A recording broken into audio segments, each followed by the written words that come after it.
ব্যবসায়ীরা রাজনীতিতে আসা বা রাজনীতি থেকে ব্যবসা করা এই দুটোর মধ্যে যে যোগসূত্র, সেখানে সমস্ত কিছু রয়ে গেছে বলে আমরা মনে করি। দ্বিতীয় কথা হচ্ছে, আমি অর্থনীতির ছাত্র হিসেবে বুঝি, রিটেল প্রাইস যেটা হয় তার সাথে আরেকটা জিনিস থাকে মার্কআপ প্রাইসে, অর্থাৎ উৎপাদন খরচকে প্রকাশ করে তারপরে ম্যাক্সিমাম রিটেল প্রাইস বা সর্বোচ্চ খুচরা মূল্য লেখা হয়। আমরা জানি আইনগতভাবে সরকারি বেসরকারি যে কোনো ম্যাক্সিমাম রিটেল প্রাইসের জন্য মার্কআপ প্রাইস থাকতে হয়। আপনারা দেখবেন 8 টাকা 10 টাকার পানির বোতল 20 টাকায় বিক্রি হয়, 5 স্টার হোটেল বা হোটেল ভেবে সেটা 50 টাকা 100 টাকা, অর্থাৎ ম্যাক্সিমাম রিটেল প্রাইস বা সর্বোচ্চ খুচরা মূল্য এক ধরনের মরীচিকা, যার মাধ্যমে এই দেশের মানুষকে সবচেয়ে বেশি শোষণ করা হচ্ছে।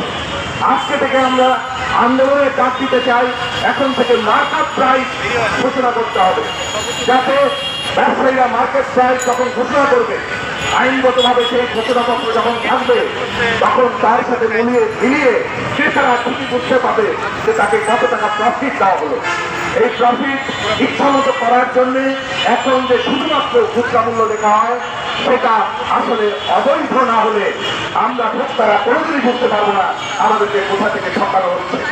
এই দুটো কথাই আজকের এই দিনে বলতে চাই।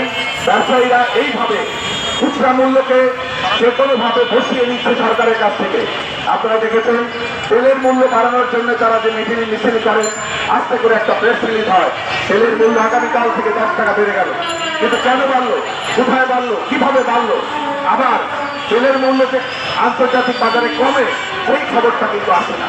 কিন্তু মার্কআপ প্রাইসিংয়ের প্রতি যদি জনগণের আস্থা থাকে, মার্কআপ প্রাইসকে যদি জনগণ বুঝতে থাকে, তাহলে ঠিকই খুচরা মূল্যের সাথে মার্কআপ প্রাইসের পার্থক্য বুঝে মানুষ ন্যায্য অধিকার বুঝতে পারবে। এবং